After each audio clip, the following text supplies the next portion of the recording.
একজন মধ্যবিত্ত পরিবারের নারীর কাছে তার সংসারটা আসলে সবথেকে তার আপন জায়গা।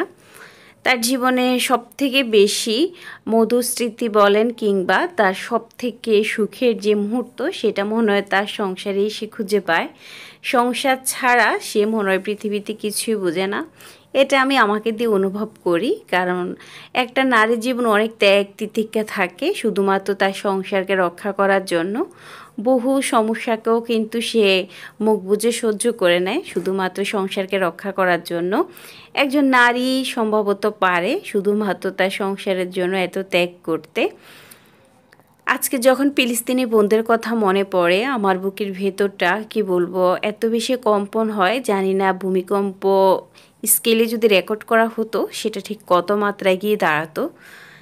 যখন মনে হয় যে তাদের সাজানো গোছানো সংসার, স্বামী, সন্তান, একটা সংসারে কী না থাকে, কত কিছু, কত স্বপ্ন, আশা, আকাঙ্ক্ষা, আজ কিন্তু কিছুই নেই, সব ভেঙে গিয়েছে।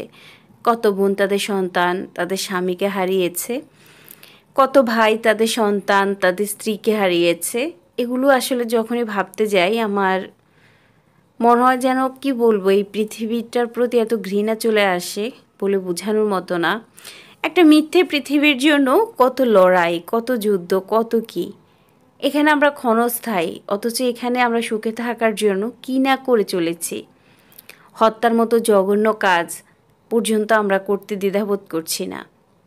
অথচ যেখানে আমরা চিরস্থায়ী থাকবো সেখানে যাওয়ার জন্য কিন্তু কতটা আমরা চেষ্টা করছি সেটা নিয়ে কিন্তু কেউ ভাবছেও না। শুধুমাত্র এই মিথ্যে দুনিয়ায় সুখ শান্তির পেছনে ছুটতে ছুটতে সময় চলে যাচ্ছে।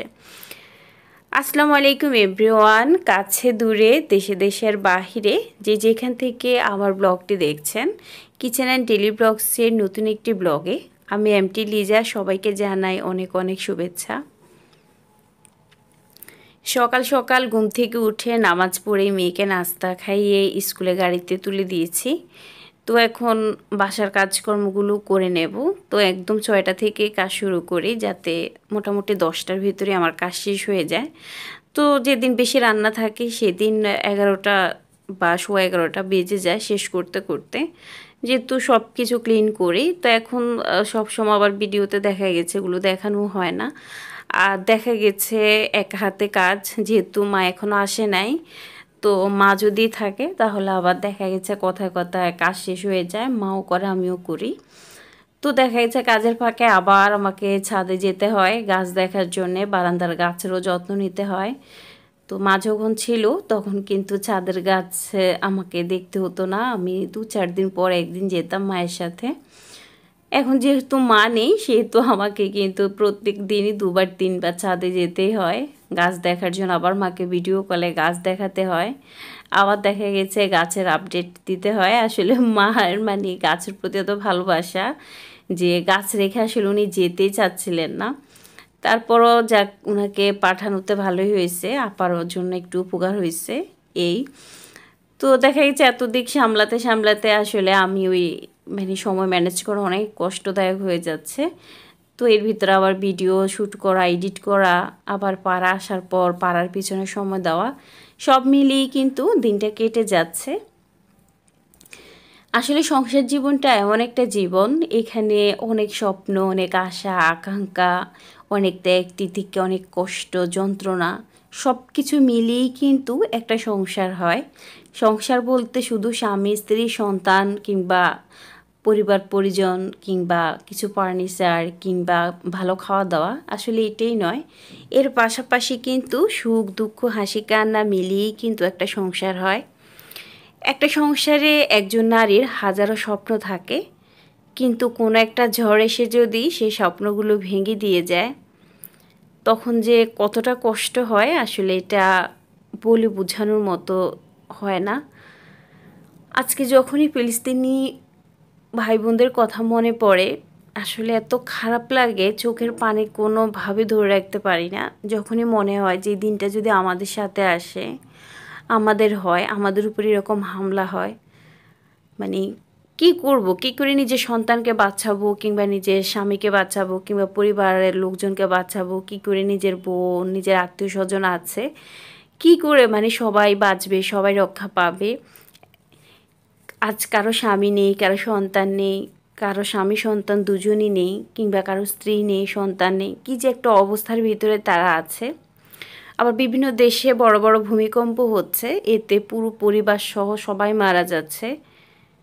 এগুলো ভাবতে গিয়ে এত খারাপ লাগে, বিশ্বাস করবেন না। আজকে আমার শখের 3টা জার, মানে যেগুলোতে আমি চানাচুরার বিস্কিট রাখি, কাছের 3টা জার খুব শখ করে কিনা। এই জারগুলো আমি ধোয়ার পরে এত অন্যমনস্ক আছি, আমি কি বলবো আসলে, মন না কিছুতেই কোনো কাজেই বসতেই চায় না। তো 3টে জারই ধুয়ে আমি শুকাতে নিচ্ছিলাম। তো শুকাতে যেখানে দেব সেখানে হাত থেকে আমি ওই যে নিয়েছিলাম একটা পাত্রে করে, ওটাই হাত থেকে পড়ে গিয়ে 3টা জারই ভেঙে গেছে। মনটা এত খারাপ ছিল আজকে, তো কি আর বলবো, শুধু এটাই মনে হচ্ছিল যে এই যে শুনি না, একটা পরিবার যদি সড়ক দুর্ঘটনায় যে মারা যায়, যে পরিবারের বলে না সবাই মারা গিয়েছে, যেমন এবারের ঈদে একটা পরিবার পুরো সবাই মারা গেল, আবার একটা বোনের দেখলাম 3টা ছেলেই মারা গেল। তো আজকে যদি আমি 3টা জার না ধুয়ে একটা করে জার ধুয়ে দিতাম, তাহলে হয়তো একটাই ভাঙতো, বাকি 2টা থাকতো। দেখা গেছে 3টে একসাথে ধোয়াতেই তো ভাঙা গিয়েছে। তো সেক্ষেত্রে আমি আজকে এটাই ভাবলাম যে একই পরিবারের সবাই যদি কোথাও একসাথে বের হয়, তাহলে অ্যাক্সিডেন্ট হলে কিন্তু সবাই মারা যায়। আর যদি একজন একজন যায় তাহলে কিন্তু অন্তত বাকি সদস্যরা তো বেঁচে যায়। এটাই আজকে ভাবলাম, আর এটুকুই আজকে শিক্ষা নিলাম যে সত্যি আসলে সব কিছু একসাথে ধুতে নাই, সবাই একসাথে কোথাও যেতে নাই। এটাই আজকে শিক্ষা নিলাম। তো এর মাঝে কিন্তু বাসার সব ক্লিনিংয়ের কাজই করে নিয়েছি, তো সবটা আর ক্যামেরাবন্দি করলাম না, কিছু কিছু অংশ করলাম। তো এরপর আমি ঘরটা ক্লিন করে নিচ্ছি। আর দেখা গেছে এখন কি রান্না করি নিজেও জানি না, খুব স্বল্প, কারণ ফারহা তো আসলে কোনো সবজি খায় না, অন্য কিছু খায় না, সেটা তো আগে থেকেই সবাই জানেন। তো দেখা গেছে আমি মানুষ একজন, কি যে রান্না করব, কি যে খাবো, সেটা ভাবতে ভাবতে অবাক হয়ে যাই।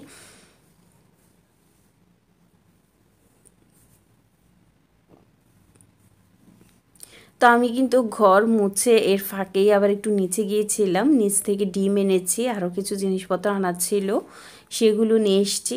যেহেতু মা ছিল না, সেক্ষেত্রে মাসিক বাজারটা এবার করতে পারি নাই, তো খুচরা খুচরাই বাজার করতেছি। কারণ মাসিক বাজার একা একা আমি গিয়ে করা এটা মানে সম্ভব না, তো সেই জন্যই এবার খুচরাই নেই খেতে হচ্ছে, আর এই জন্য অনেক বেশি সমস্যাও হচ্ছে। তো ফাঁকে দিয়ে ডিম এনেছি, আরও চিনি, পাড়ার কিছু খাবার, আরও কিছু জিনিস আনা হয়েছে। তো এখন ডিমগুলোই একটু ভালোভাবে ধুয়ে নেব।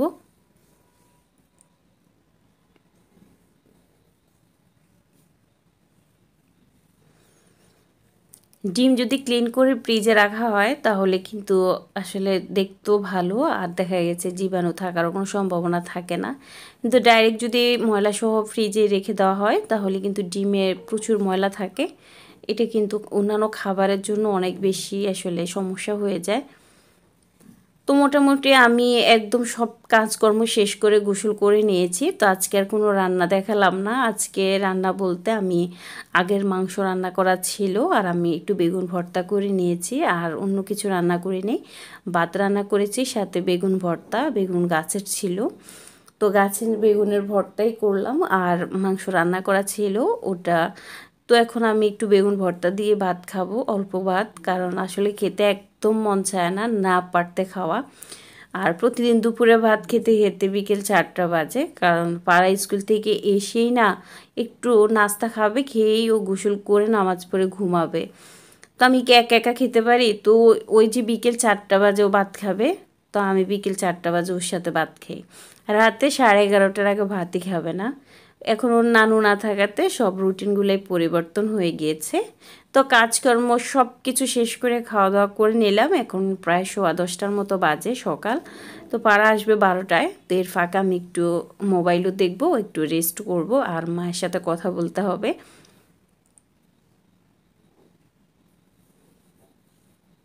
সবাই ভালো থাকবেন, সুস্থ থাকবেন, দেখা হবে নতুন কোনো পর্বে। আল্লাহ হাফেজ।